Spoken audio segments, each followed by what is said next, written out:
നമുക്ക് ചർച്ച ചെയ്യാനുള്ളത് മധ്യകാല വിദ്യാഭ്യാസമാണ്. നമ്മളിനി വിദ്യാഭ്യാസം അഥവാ മധ്യകാലഘട്ടത്തിലെ വിദ്യാഭ്യാസത്തിലേക്ക് നമ്മൾ വരികയാണ്. ഇതുവരെ നമ്മൾ ചർച്ച ചെയ്യുന്ന കച്ചവടം ചർച്ച ചെയ്തു, സാമൂഹിക സാമ്പത്തിക സ്ഥിതികൾ നമ്മൾ ചർച്ച ചെയ്തു.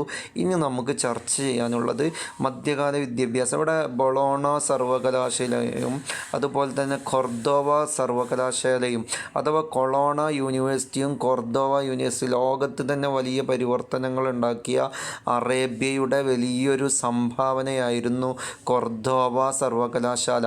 അതുപോലെ തന്നെ ബൊളോണ സർവകലാശാല യൂറോപ്യന്മാരുടെ ഒരു സംഭാവനയായിരുന്നു. ഇങ്ങനെ നിരവധി സർവകലാശാലകളെക്കുറിച്ചും അവിടെ ഉണ്ടായിരുന്ന വിദ്യാഭ്യാസ രീതിയെക്കുറിച്ച് വളരെ ലഘു ചരിത്രം, അതിൻ്റെ ഒരു ചെറിയൊരു ഭാഗം മാത്രമാണ് നമ്മളിവിടെ ചർച്ച ചെയ്യുന്നത്. ഒന്നാമതായിട്ട് നമ്മൾ മനസ്സിലാക്കേണ്ടത് അടിസ്ഥാന വിദ്യാഭ്യാസം എന്ന് പറയുന്ന പ്രാഥമിക വിദ്യാഭ്യാസം, അത് 1 മുതൽ ഒരു 4, 5 വരെയുള്ള ക്ലാസ്, അതുപോലെ തന്നെ സർവകലാശാല, ഗ്രീക്കോ റോമൻ വിജ്ഞാനം, ഇസ്ലാമിക് വിജ്ഞാനം, ഇതായിരുന്നു മധ്യകാലഘട്ടത്തിൻ്റെ ഏറ്റവും വലിയ സവിശേഷത. ലോകത്ത് തന്നെ അടിസ്ഥാന വിദ്യാഭ്യാസം, സർവകലാശാല വിദ്യാഭ്യാസം, ഗ്രീക്കോ റോമൻ വിദ്യാഭ്യാസം, അതുപോലെ ഇസ്ലാമിക് വിജ്ഞാനം, ഇത് ഏറ്റവും കൂടുതൽ പ്രചരിക്കുകയും വ്യാപിക്കുകയും ഇതുമായി ബന്ധപ്പെട്ട ധാരാളം സ്ഥാപനങ്ങൾ വന്നൊരു കാലഘട്ടമായിരുന്നു മധ്യകാലഘട്ടം. മാത്രമല്ല പ്രാഥമിക വിദ്യാഭ്യാസത്തിന് ധാരാളം സ്കൂളുകൾ കൊണ്ടുവന്നിരുന്നു. വ്യാകരണം, ഗ്രാമർ, ലാറ്റിൻ ഭാഷ, ജ്യോതിശാസ്ത്രം, സാഹിത്യം, തത്വചിന്ത, അതുപോലെ ഗണിതം, പ്രകൃതി നിയമങ്ങൾ, ഇതൊക്കെ മധ്യകാല യൂറോപ്യൻ സ്കൂളുകളിലെ ഏറ്റവും പ്രധാനപ്പെട്ട പഠന വിഷയങ്ങളായിരുന്നു. എന്ന് മാത്രമല്ല മധ്യകാല യൂറോപ്പിലെ സ്ത്രീകൾക്ക് ഒരു തരത്തിലുള്ള വിദ്യാഭ്യാസത്തിനും അവസരം ഉണ്ടായിരുന്നില്ല.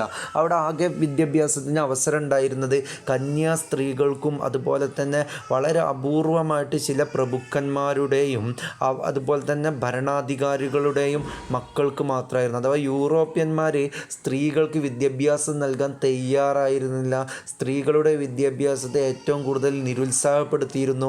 അവരിലെ കന്യാസ്ത്രീകൾക്കും അതുപോലെ തന്നെ ഭരണാധികാരികളുടെ ഭാര്യമാർക്കും മാത്രമാണ് വിദ്യാഭ്യാസം നൽകിയിരുന്നത്. അതേസമയം മധ്യകാലഘട്ടത്തിൽ വിദ്യാഭ്യാസം പ്രാഥമിക തലത്തിൽ മാത്രമായിട്ട് ചുരുങ്ങിയിരുന്നില്ല. പകരം സർവകലാശാല വിദ്യാഭ്യാസം അഥവാ യൂണിവേഴ്സിറ്റികൾ ധാരാളം വന്നിരുന്നു. അവിടെയൊക്കെ തത്വചിന്ത, നിയമം, സാഹിത്യം, വൈദ്യശാസ്ത്രം അഥവാ നമ്മളെ മെഡിസിൻ, അതുപോലെ തന്നെ വിവിധ ഭാഷകൾ, ട്രിഗ്നോമെട്രി, അതായത് ജാമിതീയ രൂപങ്ങളും ട്രിഗ്നോമെട്രി അതുപോലെയുള്ള കാര്യങ്ങളൊക്കെ പഠന വിഷയമായിരുന്നു. മാത്രമല്ല 11-ാം നൂറ്റാണ്ടിലും അതുപോലെ തന്നെ 12-ാം നൂറ്റാണ്ടുകളിലായിട്ട് യൂറോപ്പിൽ ധാരാളം സർവകലാശാല, നേരത്തെ പറഞ്ഞ പോലെ ബൊളോണ, അതുപോലെ തന്നെ കോൺസ്റ്റാന്റിനോപ്പിളിലെ തുർക്കി ബൊളോണ ഇറ്റലിയിലും, കോൺസ്റ്റാന്റിനോപ്പിൾ തുർക്കിയിലും, പാരീസ് ഫ്രാൻസിലും, ഓക്സ്ഫോർഡ്, കാംബ്രിഡ്ജ് പോലെയുള്ള യൂണിവേഴ്സിറ്റികൾ ഇംഗ്ലണ്ടിലും വന്നിരുന്നു. മധ്യകാലഘട്ടത്തിലെ പ്രശസ്തമായിട്ടുള്ള സർവകലാശാലകളിൽ ഒന്നായിരുന്നു അറബികൾ സ്പെയിനിൽ സ്ഥാപിച്ച കൊർദോവ സർവകലാശാല. യഥാർത്ഥത്തിൽ ഇത് യൂറോപ്പിലെ സ്പെയിനിലാണെങ്കിലും അറബികളുടെ സംഭാവനയാണ്. അറബികളാണ് കൊർദോവ സർവകലാശാല സ്പെയിനിൽ അവർക്ക് ആധിപത്യം കിട്ടിയപ്പോൾ അവർ സ്ഥാപിച്ചത്. ആയിരക്കണക്കിന് കയ്യെഴുത്ത് പ്രതികൾ അഥവാ കയ്യെഴുത്ത് പുസ്തകങ്ങൾ സൂക്ഷിച്ചിരുന്ന വിശാലമായിട്ടുള്ള ലൈബ്രറിയും അതുപോലെ പേർഷ്യൻ, സംസ്കൃതം എന്നീ ഭാഷകൾ പഠിക്കാനുള്ള സൗകര്യം ഉണ്ടായിരുന്നു. മാത്രമല്ല സർവകലാശാലയിലെ ലൈബ്രറികളിൽ ഈ ഭാഷകളിലുള്ള ഗ്രന്ഥങ്ങളുടെ അറബി തർജ്ജമ, ഏത് ഭാഷയിൽ എഴുതപ്പെട്ട അഥവാ ഈ പറഞ്ഞ ഭാഷകളിൽ എഴുതപ്പെട്ട മുഴുവൻ പുസ്തകങ്ങളുടെയും അറബി തർജ്ജമ, അറബി ട്രാൻസ്ലേഷൻ എവിടെ ഉണ്ടായിരുന്നു? ഈ ലൈബ്രറിയിലുണ്ടായിരുന്നു. മാത്രമല്ല വിദ്യാഭ്യാസ മേഖലയിലെ പുരോഗതി യൂറോപ്പിൽ മാത്രമായിരുന്നില്ല, പകരം അറേബ്യയിൽ ധാരാളം പുരോഗതി ഉണ്ടായിരുന്നു. അബ്ബാസിയ ഖലീഫമാരുടെ കാലഘട്ടത്തിൽ തന്നെ മധ്യേഷ്യയിൽ ധാരാളം വിദ്യാഭ്യാസ സ്ഥാപനങ്ങളുണ്ടായി. 10-ാം നൂറ്റാണ്ടോടെ പ്രാഥമിക സ്ഥാപനങ്ങൾ അറേബ്യയിൽ മക്തബ് എന്ന പേരിലായിരുന്നു അറിയപ്പെട്ടിരുന്നത്. 6 മുതൽ 14 വയസ്സ് വരെയുള്ള കുട്ടികൾക്ക് വിദ്യാഭ്യാസം നൽകാൻ വേണ്ടി ധാരാളം മക്തബുകൾ തുടങ്ങി. യൂറോപ്യന്മാർ സ്ത്രീകളുടെ വിദ്യാഭ്യാസത്തെ നിരുത്സാഹപ്പെടുത്തിയപ്പോൾ അറബി ലോകത്ത് സ്ത്രീകൾക്ക് വിദ്യാഭ്യാസ സൗകര്യം ധാരാളമായിരുന്നു.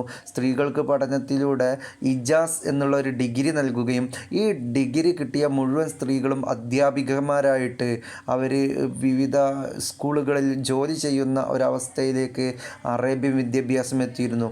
മാത്രമല്ല മധ്യേഷ്യയിലെ ബഗ്ദാദ്, ഡമസ്കസ് ഈ രണ്ട് സ്ഥലങ്ങളിലുള്ള സർവകലാശാലകളും ഈജിപ്തിലെ അൽ-അസ്ഹർ സർവകലാശാലയും മധ്യകാലഘട്ടത്തിൻ്റെ ശ്രദ്ധേയമായിട്ടുള്ള ഒരു വിദ്യാഭ്യാസ കേന്ദ്രങ്ങളായിരുന്നു. അഥവാ ലോകത്ത് നിന്ന് വിവിധ ഭാഗങ്ങളിൽ നിന്ന് പഠനം നടത്താൻ വേണ്ടി യൂണിവേഴ്സിറ്റികളിൽ തേടിപ്പോകുന്ന ആളുകളുടെ ഏറ്റവും പ്രധാനപ്പെട്ട ലക്ഷ്യങ്ങളായിട്ട് ഈ ബഗ്ദാദിലെയും ഡമസ്കസിലെയും അൽ-അസ്ഹർ യൂണിവേഴ്സിറ്റിയുമൊക്കെ മാറിയിരുന്നു എന്നതാണ് ചരിത്രം.